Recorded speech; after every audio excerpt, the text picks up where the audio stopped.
set setooy set set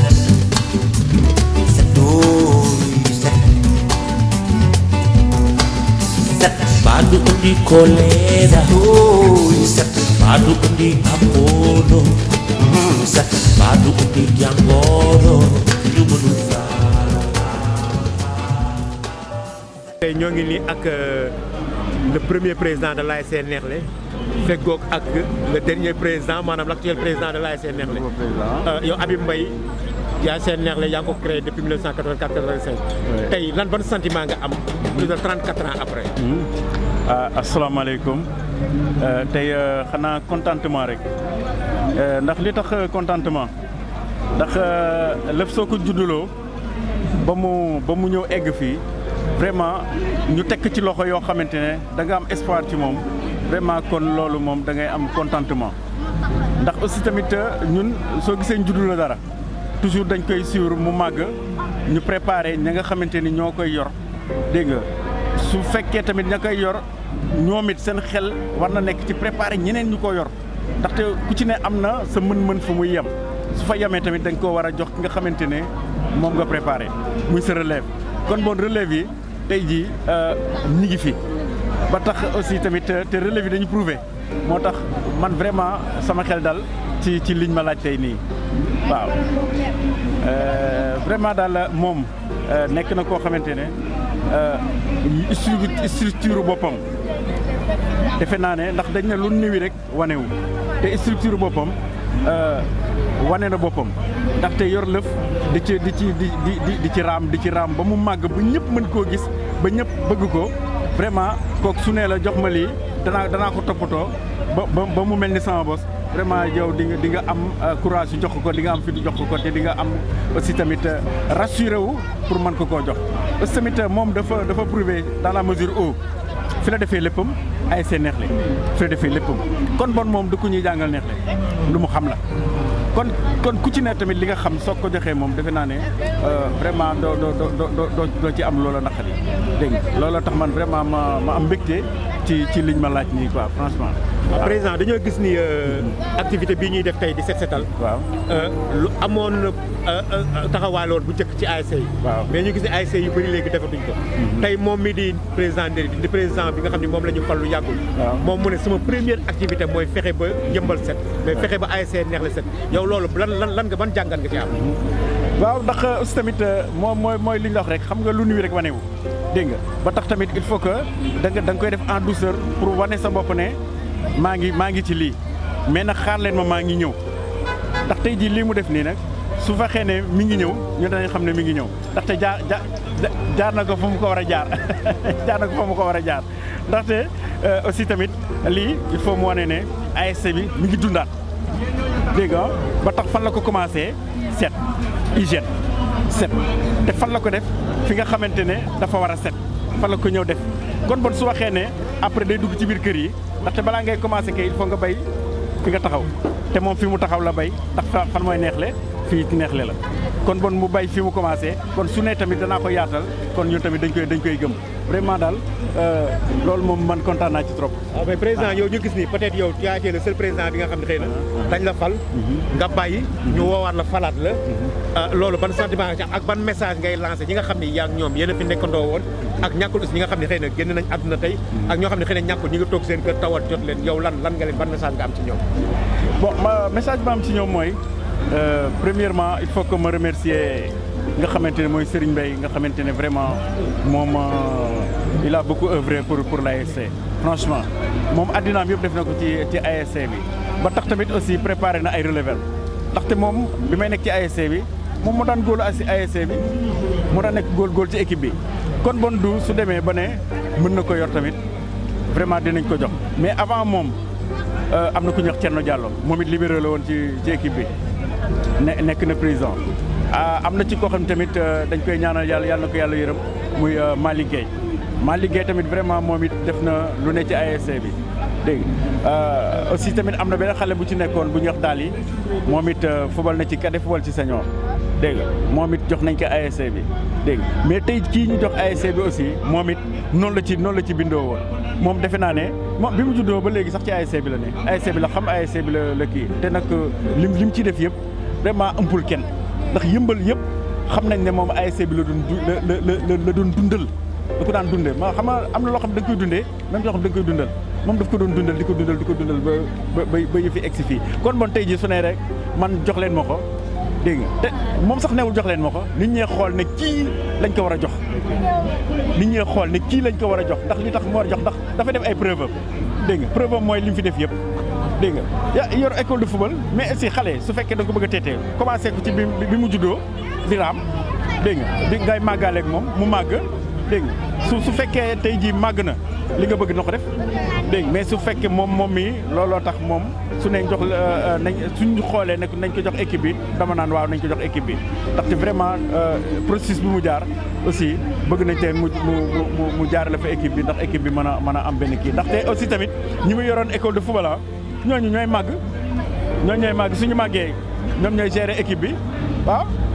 kon bon moom mi nga xamante ne moom juddul na ba foofu tey jii su leen yoree nag ne leen yéenay football ci équipe bi vraiment ñun dinañ ci am la ñu bëgg dégg moo tax vraiment tamit jox ko tamit sànniwuñ ko wàccuñ ko. merci président Habib ci kaw loolu laay rebondir rek ñëw ci président Nderi. Nderi tey jii yaa ngi dend ak sa papa sa nijaay sa mag sa lépp di président Habib Mbaye defe naa ni bi muy formé ASC Neexle gëm naa ni boo amee ñaar ba ñetti at ca lay yem tey àdduna di dox ba nga tey nga nekk président taxaw nañ ci wetam yow ban sentiment la loolu jox. waaw salaamaaleykum maa ngi nuyu ñëpp di nuyu waat Yëmbal particulièrement ASC Neexle di am kontaante trop tey su ma ñëwee fii di wax ci sama kanamu kilifa sama tonton sama papa sama frère muy papa Mbaye di ko sant aussi Habib di gërëm bu baax parce que tey li nga wax tey nekk na loo xamee ne tey lu am la d'autant plus que première présidence ASC Neexle moom la woon donc tey xëy na ASC bi man am na tey loo xamee ne xaw ma ko woon ci ASC bi moo tax ñu mel ne ñoom vraiment dañu war a di leen jege ñu mel ne ñoom dañu war a ñëw toog di waxtaan ak ñoom parce que tey bu waxee ne tey structure bi nga xamee ne moom la yore woon Neexle la tudd wëlbatiku ba ASC bi nga xamee ne moom laa jiite tey ñu tuddee ko Neexle donc kon loolu ma xam ko tey donc fierté la donc kon day wane ne tey moom bokk na ci ñi nga xam ne ñoo njëkk taxawal ASC Neexle donc parce que wax na ko léegi te mu nekk loo xamee ne lu am donc ASC bi dafa nekk ASC boo xamee ne ça existe plus de 34 ans donc tey ñoom ñu liggéey fi loo xamee ne du dañ donc surtout moom parce que ci li nga xamee ne ci lay yëngu yàgg na jàppale tey ASC ci li nga xamee ne tey ci lay yëngu tey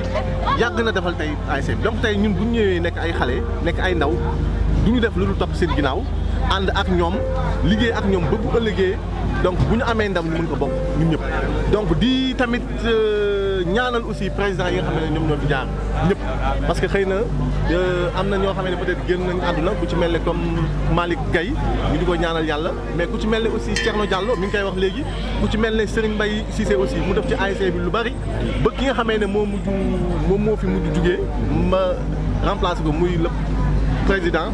daa liggéey donc di wax ne aussi ñu ngi seen ginnaaw te am nañ yaakaar ne bu ñu ci jàppee ñun ñëpp du ma ne ASC Neexle rek waaye Yëmbal dana mën a dem ci kanam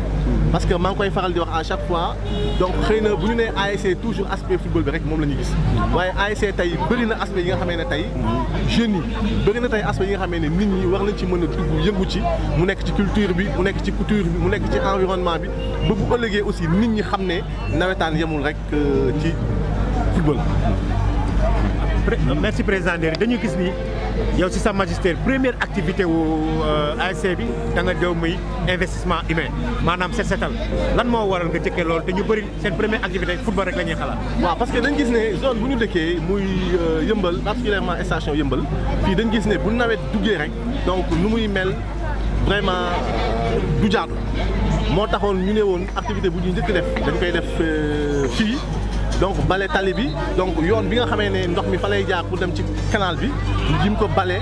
raxas ko ba bu ëllëgee aussi bu tawee rek donc coono yi nga xamee ne moom la waat Yeumbeul doon am ñu mën ko bañ a am moo tax bu ñu toogee waxtaan en assemblée générale donc commission yi nga xamee ne ñoo chargé wu loolu commission environnement ñu ñëpp ñu gis ne aussi activité bu ñu war a njëkk def mooy activité set setal au moins ñu mën a conscientiser nit ñi yee leen ñu xam ne rek ASC nekkul rek ci football waaye ASC aussi dañu war a doxal li nga xamee ne mooy set ba bu ëllëgee aussi tamit waat Yeumbeul mën ci gis seen bopp. waaw président Ndéri dañoo fort ci wéyu bëy ni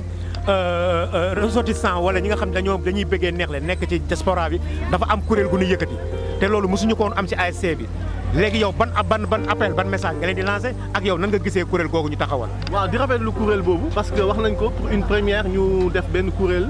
diaspora bu ñu tuddee ànd defar Neexle mu composé ñi nga xamee ne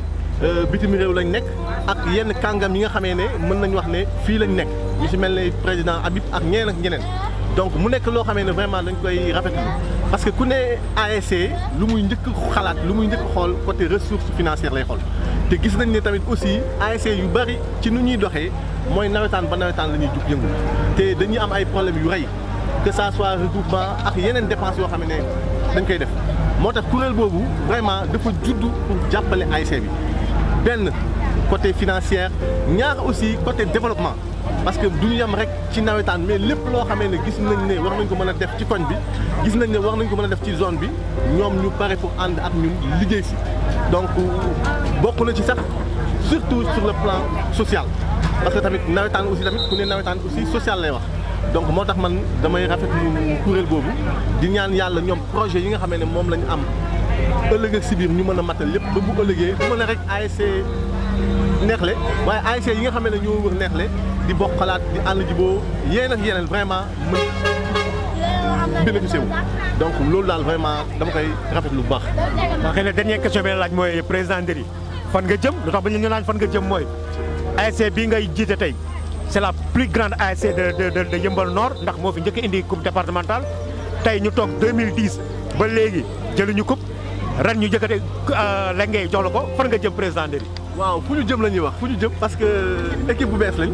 on est une équipe très jeune même très jeune parce que mën nañu wax ne ci ñi nga xamee ne ñoom laa succédé ñëpp tey man maa ci gën a nekk ndaw donc ba tax ne équipe bi nga xamee ne moo fi nekk vraiment équipe jeune la ñu si ëpp te équipe bi équipe bu ndaw la donc vraiment am na nag lu ñu tracé suñu kanam te am nañ yaakaar ASC Neexle fu mu nekkoon ñu ko doon dégg ay phase régionale départementale même au niveau zonal ñun vraiment pare nañ pour yóbbuwaat ko foofu parce que ñi ngi koy wax ASC Neexle ASC bu mag la tey bokk na ci ASC yi nga xamee ne ñoo gën a màgg ci Yeumbeul boo xoolee nag 10 ans ngi nii amuñu trophée donc ñun nag ñu ñëw ren incha allah bu ñu yàlla jàppalee ci liggéey bi nga xamee ne moom lañu liggéey ëllëg lu ñu ñàkkoon ci ay trophée yëpp ñu mën ko am parce que tamit tey tolloon nañ ay jamono yoo xamee ne vraiment au niveau du ma ne sax Yeumbeul mais dans le département de Pikine et même dans la région de Dakar fépp fu ñu doon waxee ASC Neexle la ñuy wax donc bu ñu demee nag ba perdre loolu aussi tamit bon xëy na tamit peut-être dañ koy sante yàlla parce que aussi ASC mënul nekk di régner donc xëy na ñun surtout ci suñu magistère jël nañ lépp xëy na tamit ñi nga xamee ne ñoom ñoo ñëw peut-être lu ñu leen waroon encadrer dafa xawoon def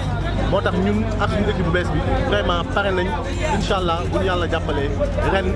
fu ñu doon déggee 2007 2008 ren ñu mën ko déggee ASC Neexle. donc merci président Ndéri defe naa ne message bi leer na li mu wax leer na fi ñu daan dégg Neexle 2007 dégg ko 2008 la ñuy ñaan yàlla déggaat ko fa ci 2018 bii te dañu wax dañu am rencontre de 2 générations muy le premier président de l'ASC Neexle